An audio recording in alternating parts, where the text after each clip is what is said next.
The Black Phone.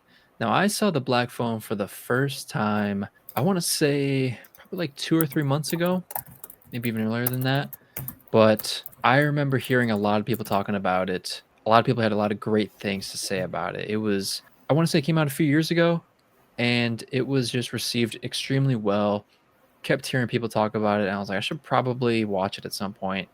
I finally did, and I was so happy because it instantly became one of my favorite films, probably of the past decade. In terms of how it was made, it was so fascinating with the phone itself and what it did and what it showed. And seeing Ethan Hawke play such a refreshing, interesting character that he never really would play. Like he kind of I wouldn't say he's like a typecast kind of guy, but seeing him in a villain role like this was shocking and refreshing and really fun. David, I wanted to jump to you quick on this because you recently just saw it. So let me know your thoughts. What'd you think of the Black Phone? Yeah, the Black Phone was really kind of surprising to me. It has that same nostalgic kind of small town energy that Stranger Things really have. It kind of felt Hmm. Stranger Thingsy, if that's a theme, because it's set back in the late '70s, and Stranger Things is in the '80s. So there was I kind of felt like I was watching something like almost in the Stranger Things universe, but just in like Denver, which was really cool. I love Stranger Things. It was really cool. The relationship between the dynamic, the bond that he had with his sister was really cool. Love that. The Yes, they had a good bond, and you definitely felt like, okay, it felt very, I want to say real, but that's the point of movies is it for it to feel real, and it felt real in the sense how these characters, this is how they would act in this situation for this time. The kids are not holding back in terms of their cuss words, which is something that is always happening.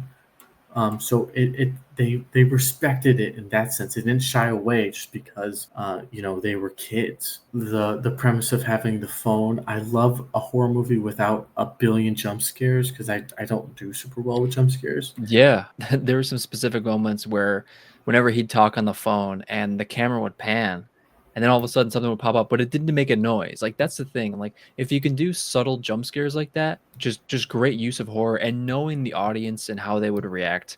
Because I feel like the general audience, they kind of know when to expect jump scares. We've all been kind of trained in terms of how the shot is structured. If you're holding on something for a certain amount of time, if it feels uncomfortable, then the audience knows, oh, something's gonna jump. But the moment you kinda like, if you're in the editing bay and you're at that moment where you're like, "Oh, the audience will probably jump at this moment. Well, let's maybe move that scene a little longer and push it on and maybe make it feel more uncomfortable and then Dude, build it in a different way." Weapons did that so well. Oh my god. Oh my So well. gosh. We love Yeah. weapons here. The relationship between the brother and the sister for me was everything about this film because if you're going throughout it with as they set up, the sister has some supernatural ability to see things in her dreams, and her dreams actually mean something, and something is going on in the real world within those dreams, or at least somewhat real, as she's able to jump back in time, as she's able to transport herself to a different part of town while she's sleeping. And it's really neat. One of the opening scenes when and it's rough to watch the dad scenes, especially that one scene where he's beating her in the kitchen. That little girl, I want to say the actress name is Madeline McGraw, but she is the absolute standout of this film. Her performance in that horrific scene with her father just beating her with a belt, as her father's just like, your dreams are not real. He's just rejecting every bit of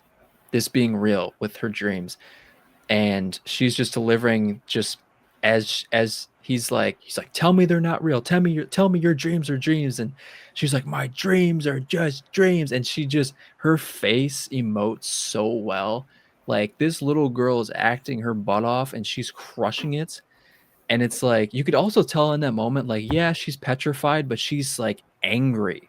Like she has just a grit behind her that propels her throughout the film. Like that is a great tee up to her as a character because Yeah, she's a kid, she's petrified, she's crying, this is her father beating her, it's terrible, but she's so mad, and you see well, like, even oh my god, one of the funniest the funniest scene is, like, whenever she pretends that she's not dreaming, like, she'll kinda be with her dollhouse as it's opened, and she's, like, playing in the dollhouse, but she's still secretly doing the dream stuff. I remember one time, like, she's really trying to dream as her brother is lost, and, and she gets up out of her bed, she goes to the dollhouse, and what does she say? She's like, "Jesus, what the hell?" Or she's like, she straight up cusses just out of nowhere, and it was so funny because it's so realistic, I feel like, for a kid to do that. It was just so funny.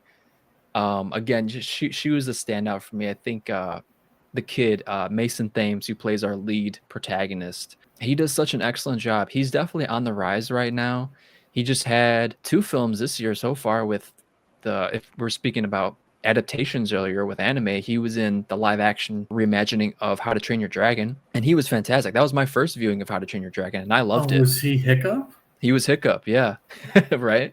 And he was fantastic. He totally brought that awkward, scrawny energy to it, and he delivered he delivered a great performance. He was also in a film that came out, I think it was a few weeks ago, Regretting You, and I think it was reviewed more so like kinda like 50-50. It was kinda polarizing, like, you either liked it or you didn't. It almost seemed kinda like a soap opera-y type of film, but he's doing work, and of course he was in the Black Phone too, which which so he's in 3 films this year.